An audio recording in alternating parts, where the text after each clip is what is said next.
My name is Purity. Today we are going to discuss about drugs and its effects.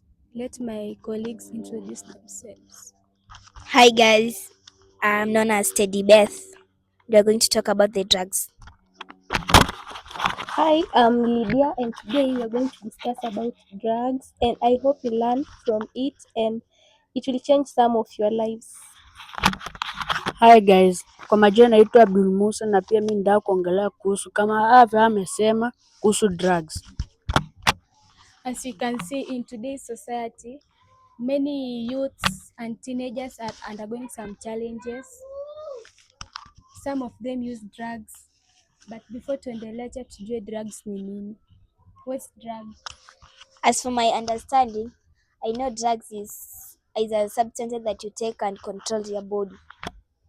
Yaani kitu yenye unakunywa alafu ina change mwili yako, yaani ufanye kitu yenye unafaa kufanya, the correct thing. That is for my own understanding. In this world, kila kitu yenye tunatumia iko na advantages na disadvantages na iko na positive impacts na negative impacts. So, we are going to discuss the negative impacts of drugs on our bodies. So, the first one is it can lead to health disorders. So, hii unapata msee akitumia drugs, tuseme for example kabang, anaweza kakuwa na like nini anaweza kuwa na ugonjwa. Yes, anaweza kuwa na ugonjwa. Yes, drug pia inaweza fanya like msee lose self esteem. Alafu tena sasa mimi hapo kwa drugs kenye mimi naweza sema kenye mtu anaweza fanya atumie drugs ni tamaa. Tamaa ndio inafanya watu anakuwa na hizo drugs. Unapata kama mtu anasema mimi sina pesa. Sasa mimi ndafanya, unapata mtu anaiba pesa ndio atumie, yaani anaenda bar kama sigara atumie. Mi naona tunaweza sema negative peer pressure, because unaona rafiki yako anatumia drugs, pia unasema kaya anatumia drugs na mimi na nini situmie. So badala ukuwe na positive unakuwa na negative peer pressure, pia unajikuta unaanza kutumia hizo drugs. Pia loneliness. Yaani tuseme umekaa tu peke yako, hakuna kitu yenye unafanya. Unasema tu acha pia mimi niende nikakunywe tuseme pombe, hizo wine, yani vitu zinafanya tu si the correct thing to do. Ingine ni stress and depression.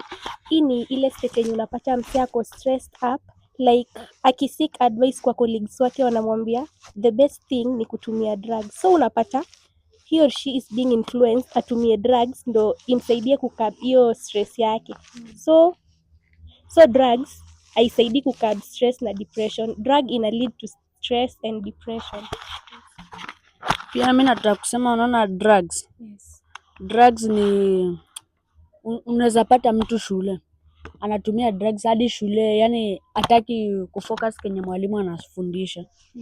Sasa mimi nataka kusema hiyo drugs si kitu mzuri.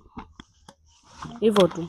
Sasa tunaweza ongelea about effect, because mimi naona effect ya kwanza, it can lead to addiction, because umekuwa addicted. Kama venye unaweza kuwa addicted kutumia majani kwa chai, usipotumia majani unaanza kusikia some pains, kichwa inakuuma, lakini ukishatumia majani unarudi normal. Same applies to drugs. Ukishazoea kutumia kitu kama pombe, bang, huwezi kaa bila kutumia, because umezoea hiyo. So unaanza kusema mimi leo siko sawa. Sasa unatumia ndo ujimake sober.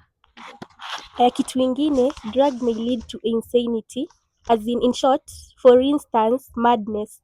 Unapata awase mostly wenye wanatumia bang.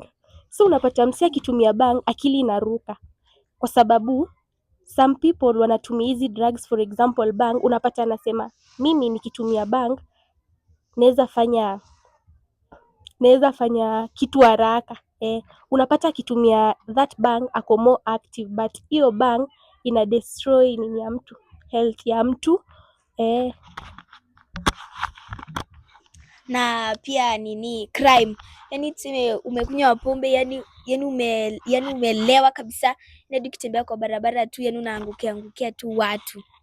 And tunaweza waambia ni msikunywe drugs. Drugs ni mbaya, zinaharibu pia lungs. They affect your lungs na lungs yako inaoza. I can say that the main thing we need to do is abstinence.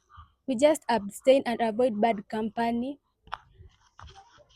Wherever you are watching us, We want to say Like. thank you, like, subscribe and Share comment. and Share. Tupatane comment Bye. section. Bye.